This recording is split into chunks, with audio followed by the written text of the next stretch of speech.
আসসালামু আলাইকুম, hello everyone, কেমন আছেন সবাই? আমি আলহামদুলিল্লাহ ভালো আছি। আই হোপ সবাই ভালো আছেন।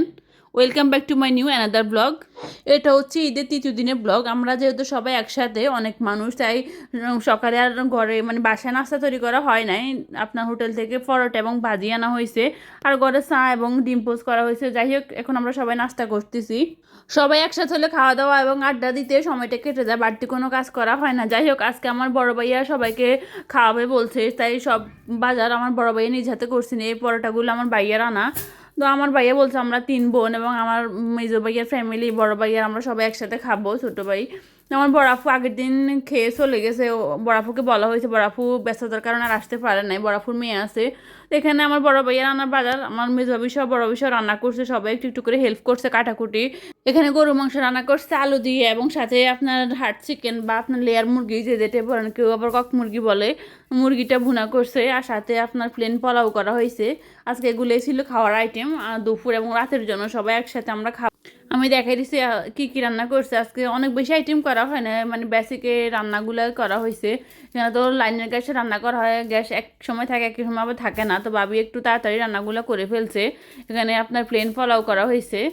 ভিডিওটা সুন্দর করে আমি করতে পারতেছিলাম না, আমার হাতে মেহেদি লাগানো ছিল। আমার বড় ভাইয়ার মেয়ে ইসরা আমার হাতে মেহেদি লাগিয়ে দিয়েছিল, আমার 2 হাতে। তো আমি একটু মানে ফোনটা ধরতে কষ্ট হয়ে গেছিলো কীভাবে ভিডিও ক্লিপটা নিব। যাই হোক, আমরা এরপর দুপুরে খাওয়াটা খেয়ে নিলাম। খাওয়ার পরে আমরা যাব একটু ঘুরতে, সবাই বলতেছে একটু ঘুরতে যাবে বিকেলবেলা। যাই হোক, এরপর আমরা বের হয়ে গেলাম। আমরা যেহেতু চাটখিলে আছি, তো আমরা বাসা থেকে একটু মানে হেঁটে আমরা গিয়ে গেলাম রিক্সা স্ট্যান্ডে। তো গিয়ে আমরা রিক্সাতে উঠে পড়লাম। আমরা যাব আপনার আমাদের নোয়াখালী চাটখিলে একটা বাড়ি আছে, ইউসুফ সাহেবের বাড়ি বলা হয়। বাড়িটা আপনার গোবিন্দপুরে পড়ছে। তো অনেক আপু এবং ভাইয়াদেরকে দেখলাম টিকটকে এবং এফবিতে বাড়িটা নিয়ে মানে ভিডিও করছে, অনেক ব্লগ করছে।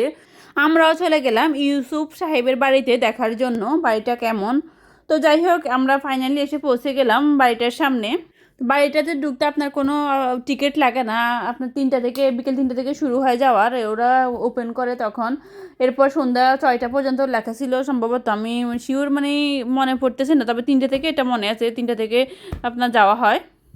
আমরা বাড়ির ভিতরে ঢুকে পড়লাম। ভিতরে পরিবেশটা খুবই সুন্দর। আসলে চাটখিলে তো আপনার ঘোরার মতো কোনো প্লেস নাই।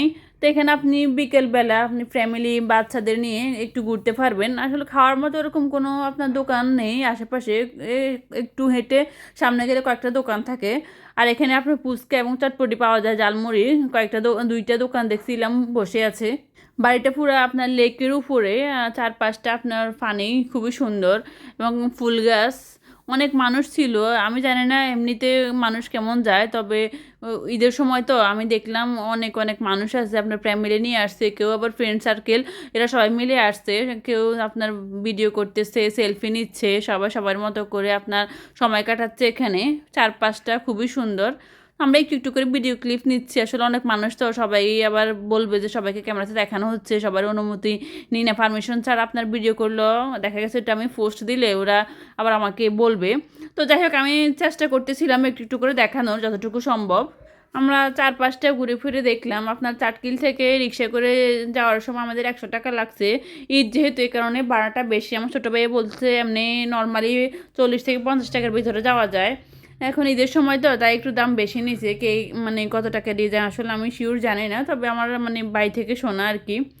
যাই হোক, এখানে আসলে পরিবেশটা সুন্দর আছে, আপনারা দেখলে ভালো লাগবে, একটু একান্তে সময় কাটানো যাবে।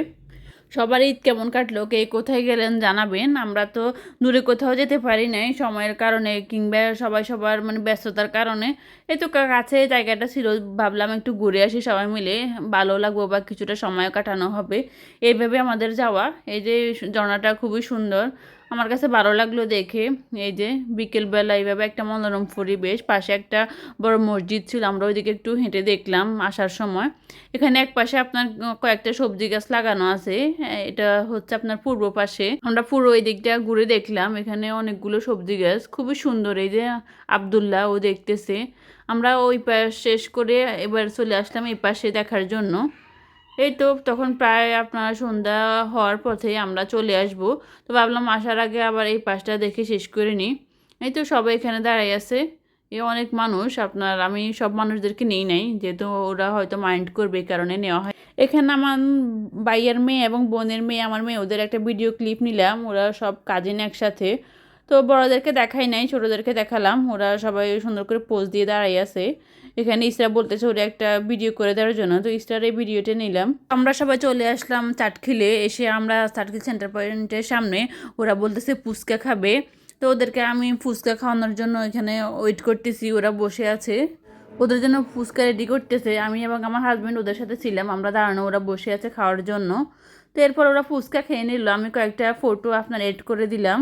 এগুলো সবার কাছে আপনার মেমোরি হয়ে থাকবে, সবাই একসাথে কিছুটা সময় কাটানো। যখন ওরা বড় হবে তখন ওরা দেখে মনে করবে সময়গুলোর কথা। যাই হোক, এখানে কয়েকটা ফুলের ছবি আছে।